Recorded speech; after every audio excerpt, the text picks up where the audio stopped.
Cleveland Clinic, one of the most prestigious medical centers in the United States, sits at the heart of Ohio, a symbol of clinical excellence where the wealthy come seeking hope and the ambitious come seeking legacy.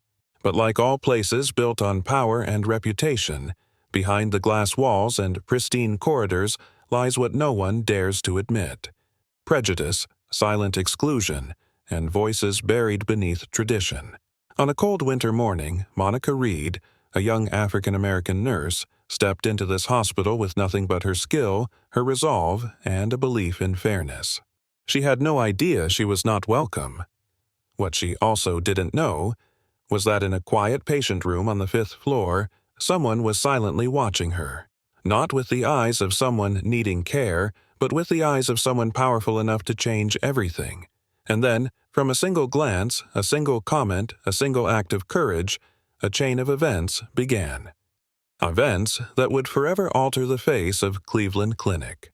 Her first day at Cleveland Clinic, the eyes, the distance, and the weight of silence.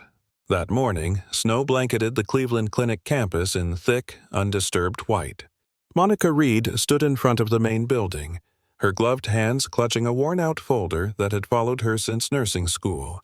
She looked up at the silver sign that gleamed with authority: Cleveland Clinic Main Campus. Her heart was pounding, not from fear, but from the dream that had finally become real.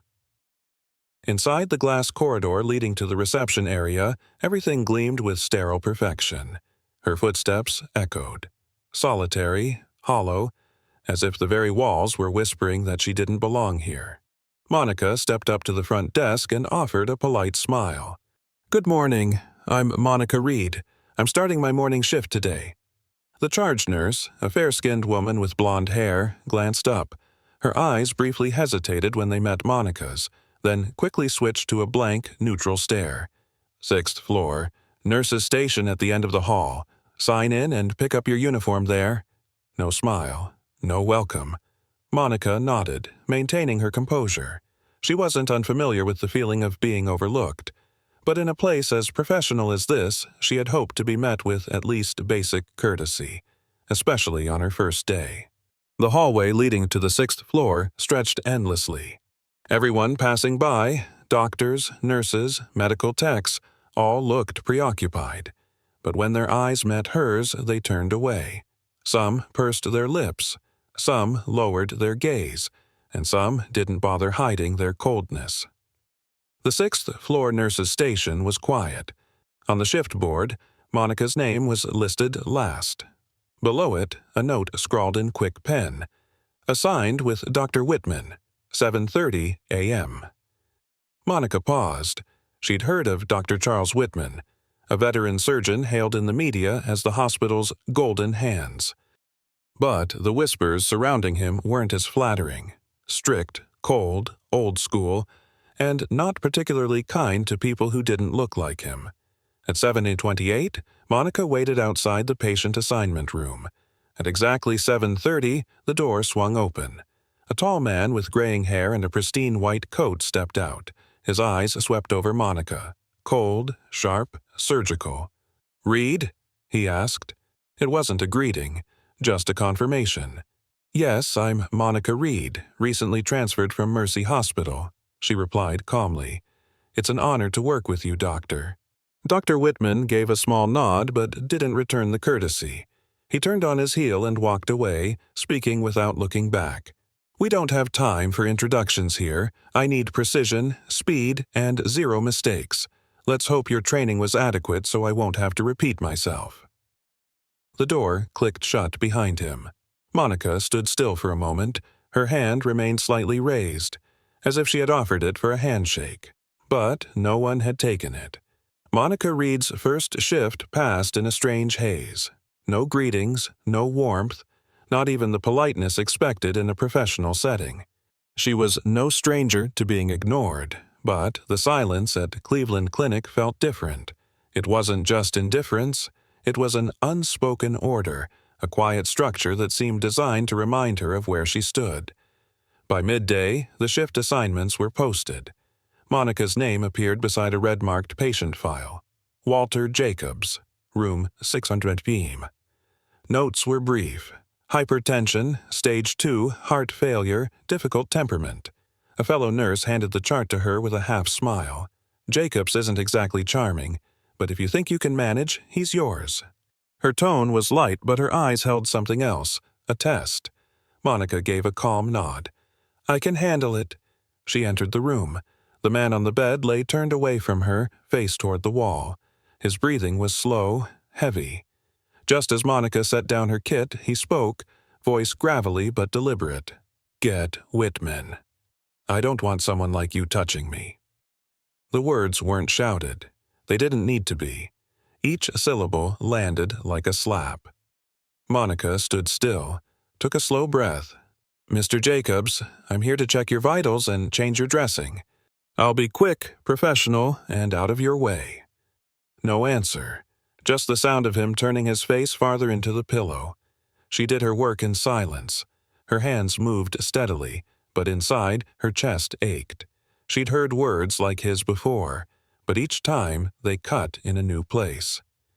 Later that afternoon, Monica returned to the nurse's station to file her report. As she reached for the cabinet drawer, quiet voices behind her caught her attention. As long as the diversity quota looks good on paper, right? I give her a week. Soft laughter.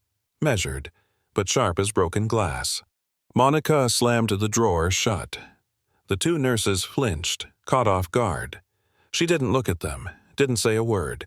She simply picked up her clipboard and walked out, step by step, keeping the weight of her anger locked behind every footfall. That evening, Monica sat alone at the bus stop just outside the clinic. The cold wind bit into her skin. She pulled out her phone and called home. Hey, Mom. How was your first day, baby? She paused. Her voice came out soft and slow. I don't feel invisible, but I also don't feel like I exist. A long silence followed. Then her mother's voice, firm, unwavering, came through like a lighthouse cutting through fog. You're not there to be liked. You're there to do what's right. Don't you ever let them see you bend. And if you have to bow your head, do it to tie your laces, then stand taller than before. Monica smiled, faintly. Just a crack in the ice, but it was a start. The bus arrived. She stepped aboard, slid into the last row. Outside, Cleveland lay beneath a blanket of white, and somewhere deep inside her, a small flame had been lit.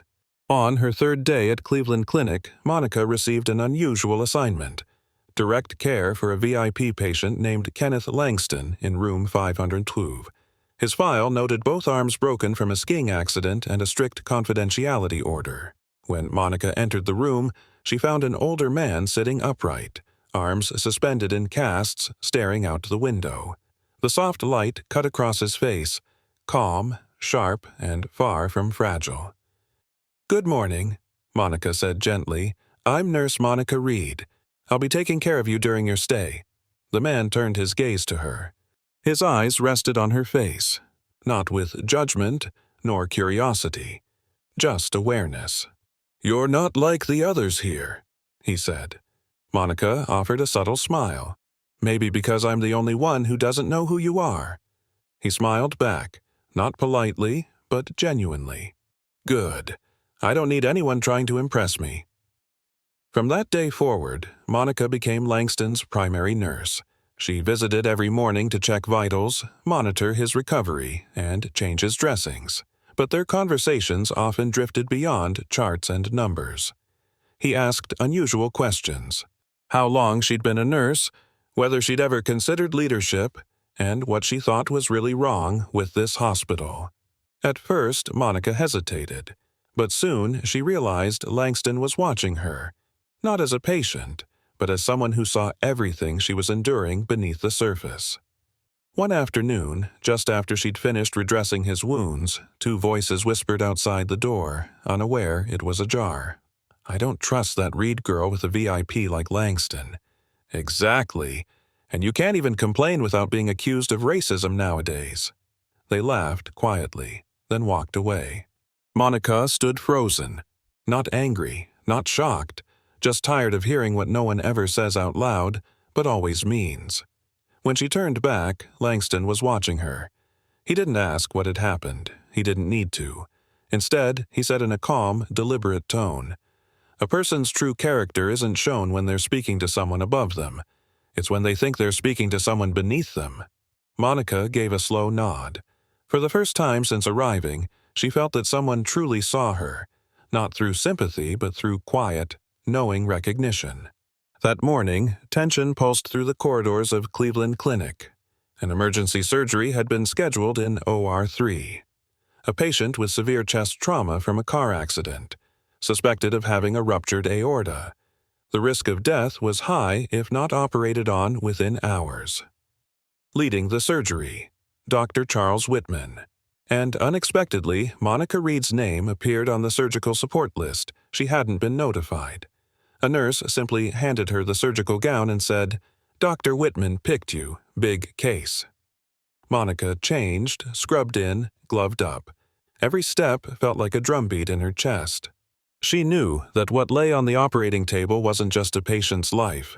It was also her own credibility, her future, her right to stand in that room. The OR was cold, the lights harsh and sterile. Monica stood to Dr. Whitman's right, watching his every move, to learn, but also to brace herself. She knew she was in a spot many didn't believe she belonged in, and she knew Whitman didn't trust her, but she was here, and she was ready. The surgery began under intense focus. After opening the chest cavity, Dr. Whitman prepared to operate near the suspected rupture. But Monica, glancing at the CT scan clipped beside the monitor, realized something was wrong. The angle he was about to cut from, if misjudged, could trigger catastrophic bleeding. Her heart pounded. She could stay silent. In a few minutes, it would all be over. But if he was wrong, the patient could die. And if she spoke up, she would be challenging the highest authority in the room, in front of everyone. She took a breath, kept her voice steady, and spoke. "Excuse me, Dr. Whitman. I believe there might be a slight discrepancy between the CT scan and the exposed tissue. It may be safer to approach from the left. The aorta may have shifted due to trauma." The room froze. One of the assisting doctors paused. All eyes turned to her. Whitman slowly turned, his gaze sharp. "You're correcting me in the middle of surgery?" Monica didn't back down. Her voice was calm. "I'm only concerned for the patient's safety, sir." His jaw tightened. 1 second. 2. Then he turned to study the scan again. Without a word, he adjusted the approach. The surgery concluded successfully. As they packed up, Monica removed her gloves. But then came the voice, cold and clipped behind her. "Reed, my office, now." The back office near the surgical wing was windowless. Dr. Whitman stood by the desk, arms crossed. The door shut behind them, and he wasted no time. "Who do you think you are? You weren't chosen for your talent. You were picked so the hospital could look good on paper, and you just embarrassed me in front of my team?" Monica said nothing. She stood tall. He stepped closer, lowering his voice, but the venom laced every word. "You don't belong here. And if you think you have a voice in a room full of real professionals, you're delusional." Before Monica could respond, a voice cut through the air, firm, clear. "That's enough." Both turned. Kenneth Langston stood in the doorway, still in his hospital gown, arms in slings, but his eyes burned sharp with clarity. "Dr. Whitman," he said evenly, "it seems you've forgotten where you are, and who you're speaking to." The room fell into a stunned silence. Monica stood frozen. Dr. Whitman instinctively stepped back, clearly caught off guard by Kenneth Langston's presence. Not just that he was there, but that he had spoken up.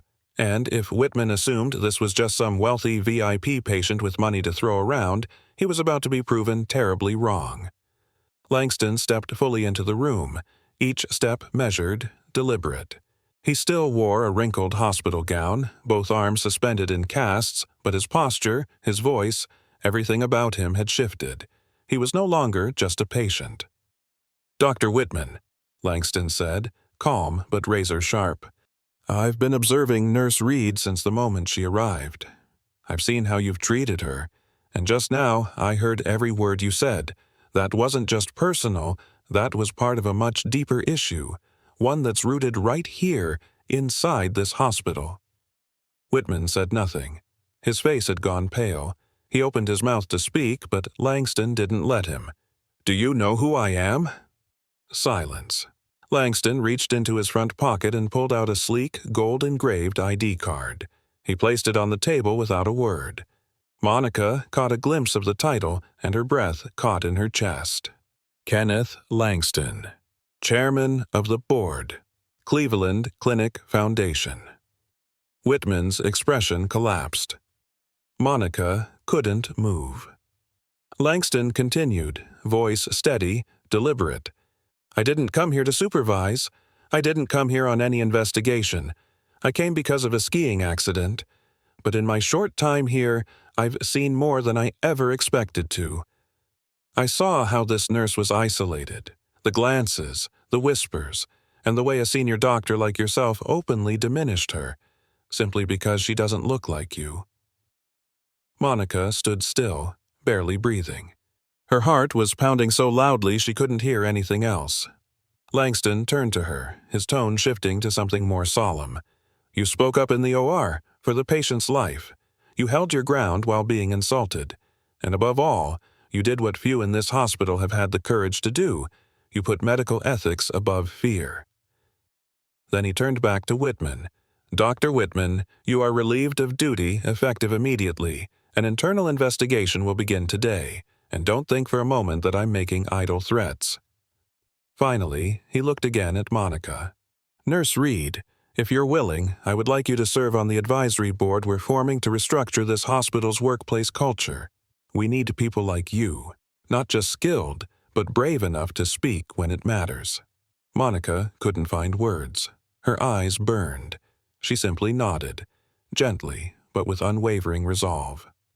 The next morning, as Monica stepped into the main lobby, the hospital didn't look the same, not because anything had been repainted or renamed, but because the air had changed. In every corridor, small groups of staff huddled together, whispering. News spread faster than any emergency code. Langston's the chairman of the board. Dr. Whitman's been suspended. Internal investigation is underway. At 10 a.m., an urgent email was sent to all staff. All personnel are required to attend a mandatory internal meeting in Auditorium A at 11:00 a.m. with the presence of the board chairman. When Monica entered the auditorium, most seats were already filled. Some people looked at her. A few quickly looked away. Others, for the first time, gave her a small nod, as if silently admitting they had seen, but stayed silent for too long. On stage, Kenneth Langston stepped up to the podium. No formal introduction, no small talk. "I'm Kenneth Langston. Many of you may not recognize my face, but you know my name. I'm the person ultimately responsible for the work environment at Cleveland Clinic. And today, I'm here not as a patient, but as someone who's been watching." He paused. His eyes swept across the room. No one moved. "In the 4 days I was hospitalized here, I saw things someone in my position shouldn't have to see firsthand. I saw a new nurse being isolated. I saw the suspicious glances, the hushed comments. And I saw a senior doctor utter words that are simply unacceptable in the middle of a surgery, toward the very person who helped save a patient's life." The room was dead silent. "We are one of the top-ranked medical facilities in the country, but if what exists inside is prejudice, exclusion, and a culture of silence, then every ranking means nothing." Then he looked down into the crowd. "Monica Reed, please join me on stage." Monica froze. Every eye turned toward her, but she stood, walked slowly to the stage. Every step was a heartbeat. When she stood beside Langston, he simply said, "She will be the first to join our internal advisory board for workplace culture reform across the Cleveland Clinic system, and I sincerely hope she won't be the last." Applause broke out, not all at once, but it was real, and it spread, one person at a time. Langston ended his speech with a single sentence. "From this day forward, we will heal not just with our hands, but with our character." 2 days after the board meeting, Monica Reed's name officially appeared in the internal bulletin under a new title: Interim Advisor for Organizational Culture Reform, Cleveland Clinic Foundation. Beneath it was a short note, directly reporting to the Board of Directors and Chairman of the Board, leading strategic restructuring of the workplace environment across the system. Monica read the notice on her phone from the nurse break room on the 6th floor, the same room she'd walked into just a week earlier as a shadow no one acknowledged. Now, every eye in the room turned to her, not with hostility, but with uncertainty. No one quite knew how to look at her anymore. Sarah, one of the nurses who had previously ignored Monica, approached slowly. Her voice was hesitant but sincere. "Monica, I'm sorry for how I treated you. I didn't realize it was that bad." Monica didn't respond immediately. Then she gave a small nod. "Thank you. I appreciate it." There was still distance between them, but for the first time it wasn't laced with animosity. Her first meeting with the advisory committee was held in a glass-walled boardroom on the 14th floor, a place Monica once assumed she'd never even walk past. A long table, leather chairs, projector humming. Across from her sat the highest-level leaders in the hospital system. Langston opened the meeting plainly. "We don't have time for polished reports or surface-level optics. I want real solutions. Direct, honest, actionable." Then he turned to Monica. "Nurse Reed, let's start with you." Monica didn't bring a PowerPoint.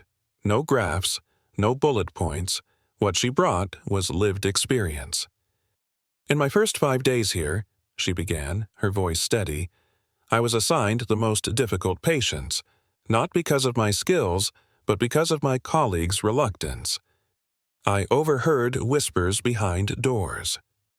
I was challenged in the OR for speaking up, and I saw, clearly, that silence has become the safest option here." No one interrupted. "I don't believe the staff here are malicious, but many have grown used to a system that was never designed to include people like me, and by staying quiet, they unknowingly keep it that way." Langston nodded. "So, what do you propose?" Monica inhaled. "First, anonymous feedback channels for staff. Second, retraining for all medical personnel, not with diversity slide decks, but with real-life scenarios and case-based workshops. Third, representation. We need minority voices on every department committee, not just HR." The room was quiet. Then one department chief finally spoke. "She's right. I've seen things, and I didn't speak up. It's time I fix that."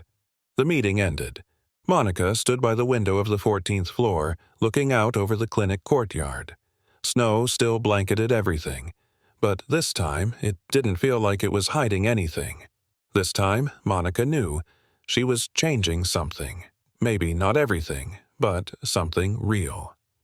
News of Cleveland Clinic's cultural reform leaked beyond hospital walls within 3 days. It began as a short piece in an internal medical journal, then was shared on social media by a former staff member. From there, like a spark catching dry grass, the story spread like wildfire. Headlines flooded the internet. "Black nurse speaks up in OR, sparks hospital-wide reform." "Cleveland Clinic chairman stunned by hidden culture of bias." "One woman's voice forces an industry-wide reckoning." Monica hadn't asked for attention, but it came, sudden and relentless. Her inbox overflowed with messages from nurses, doctors, and medical students across the country. Some wrote, "I've stayed silent for 10 years. Your story made me cry. Thank you for giving us a voice." One afternoon, Monica was invited to speak at the National Medical Conference in Chicago. She stood before nearly 700 attendees, people who once didn't know her name, now watching as she embodied something far larger than herself. She spoke slowly. No script, no slides. "A few months ago, I was just a new nurse walking down hospital corridors without a single person meeting my eyes. I had no title, no voice, no allies. But I had one thing: professional integrity. And when that was tested, I chose not to stay silent." The auditorium was still. Change doesn't come from a speech. It starts when someone, anyone, dares to speak one sentence into a room full of silence.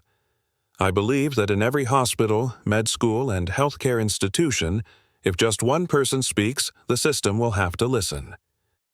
When she stepped off stage, no one applauded immediately. They stood, one by one, in silent acknowledgement. Back at Cleveland Clinic, Monica was invited to Langston's private office. He got straight to the point. "I originally thought this reform work would end here, but I was wrong. What you've done has gone far beyond this hospital. And now I need to ask, are you willing to lead this work, not just here, but across our entire healthcare network?" Monica paused, thought, then replied, "Yes, if it means others like me won't have to start from below zero, I'm ready." Langston nodded. "Then from this moment forward, you are the Chief Officer of Culture and Equity, across the system." Her new title didn't change the way Monica walked through the hospital halls, but it did change how others looked at her. The eyes that once avoided her, judged her, or questioned her presence, now watched with caution, with respect, and in some, with quiet hesitation, unsure how to start again. Monica didn't blame them. Change doesn't begin with forcing apologies. It begins with holding on to your integrity, even when kindness was once mistaken for weakness. She returned to the 6th floor, the place where silence had once swallowed her whole. That day's staff board had something new. Each nursing group now had a designated culture liaison, someone responsible for identifying and reporting incidents of exclusion, discrimination, or unprofessional behavior. It was no longer just HR's job. Now, people were being asked to speak to one another as equals. That afternoon, Monica led an internal training session for nearly 60 staff members, nurses, doctors, and admin alike. In the crowd, she recognized many faces, people who once turned their backs when she entered a room or quietly joined in the whispers that hurt her most. She opened with a simple question. What would you do if you saw a colleague being excluded, and it wasn't about their work performance? No one answered at first, but some lowered their gaze. Others looked her in the eye, as if finally acknowledging what they'd ignored. No one wants to think of themselves as the bad guy, but our silence created space for bad behavior to speak louder. When I was put in that position, I didn't blame anyone, but what I hope is that next time, someone won't have to stand alone. As the session ended, a young doctor approached her, voice soft. "I used to think discrimination was rare. Now I see. When I stay silent, I'm helping it survive." Monica nodded, not as a gesture of forgiveness, but as recognition. That evening, as she exited the hospital, Monica paused by the glass hallway, the same spot where she'd once stood 3 weeks ago, weighed down by quiet despair. The lights were the same, the floor was the same, but the woman in the glass no longer looked down. She wasn't a hero, she was just a nurse, but this time she wasn't walking alone. 1 month after the initial board meeting, the reforms at Cleveland Clinic were no longer headline news. The media had moved on. The articles no longer read, "The nurse who changed the system." But for Monica, the most important part was just beginning, and it didn't need a spotlight. She still wore the same white coat every day, still held a clipboard, still tied her hair back the same way she had on her very first day. But now, when Monica walked into a patient's room, eyes didn't slide past her as if she were invisible, and behind closed doors, there were no more whispered doubts. Instead, there was a different kind of silence, one that listened. One Monday morning, Monica received an email from a final-year med student interning at the hospital. "I've followed your story. I'm also a person of color. I used to be terrified of speaking up, but yesterday, for the first time, I spoke out when a doctor called a nurse just an assistant. I don't know if it'll change anything, but I don't think I'll stay silent anymore." Monica read the email twice, then a third time. She didn't reply right away. She stood up and walked down the corridor. Morning light spilled through the windows just as it always had. But in that moment she felt something shift. Her story was no longer just hers.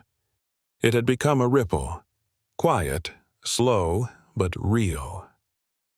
A few weeks later, Monica stood before a class of first-year medical students during their orientation. She wasn't there to lecture. She'd been invited to speak, and she began with a single question. What do you think is the most dangerous thing during a surgery?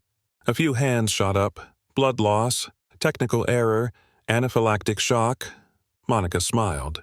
The correct answer is silence. The room went still. We're trained to save lives. But no one teaches us what to do when we see something unjust. No one teaches how to speak up while still holding on to professionalism, respect, and compassion. So here's what I'll tell you. One voice, raised at the right moment, can save a life. And sometimes it can save a whole generation of healthcare from repeating the same mistakes. As she left the classroom, a student called out behind her. "Weren't you scared? That first time you spoke up?" Monica didn't answer right away. Then she turned back and said, "I was terrified. But I was more afraid of becoming the kind of person who sees something wrong and chooses to stay silent." And just like that, the story ended. Not with applause, not with medals, but with a steady gaze, and a new path quietly unfolding. One chapter had closed, and another had begun. Not with anything grand, but with a whisper that broke through the silence. I won't stay silent anymore.